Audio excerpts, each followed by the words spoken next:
खास खबर लेकर आए हैं। सौमित के पास क्विकली चलते हैं, इस खबर को समझते हैं। सौमित बताएं।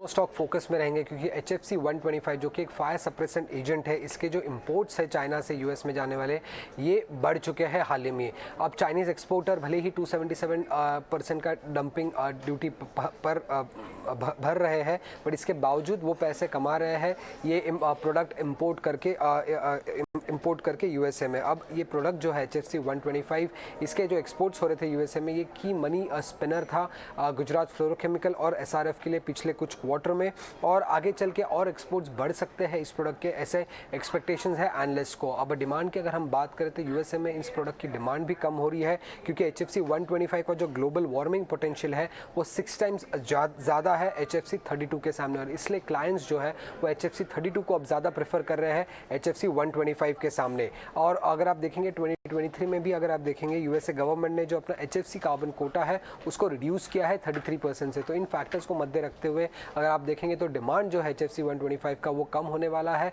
और चाइनीज़ इंपोर्ट्स और बढ़ने के कारण प्राइसेस पे इसका एक नेगेटिव इम्पैक्ट देखने मिलेगा। इसलिए एनालिस्ट बिलीव कर रहे हैं कि जो फोर्थ क्वार्टर FY23 का जो प्रॉफिटेबिलिटी था वो पीक प्रॉफिटेबिलिटी था, और आगे चल के ऐसे प्रॉफिट्स कंपनी नहीं रिकॉर्ड कर पाएगा, स्पेशली अगर हम देखें तो गुजरात फ्लोरोकेमिकल के स्पेस में।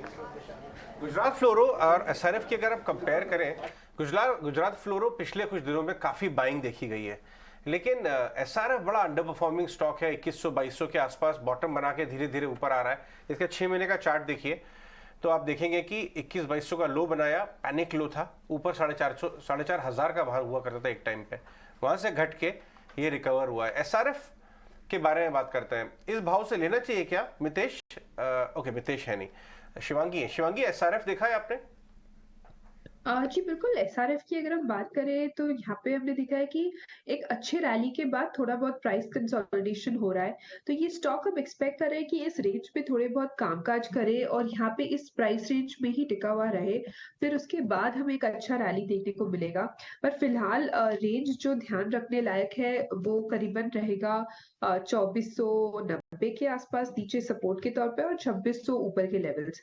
इस रेंज पे रहने के बाद हम देखेंगे कि इसके बाद एक अच्छा प्राइस कंसोलिडेशन के बाद एक फ्रेश लेग ऑफ रैली शुरू हुए।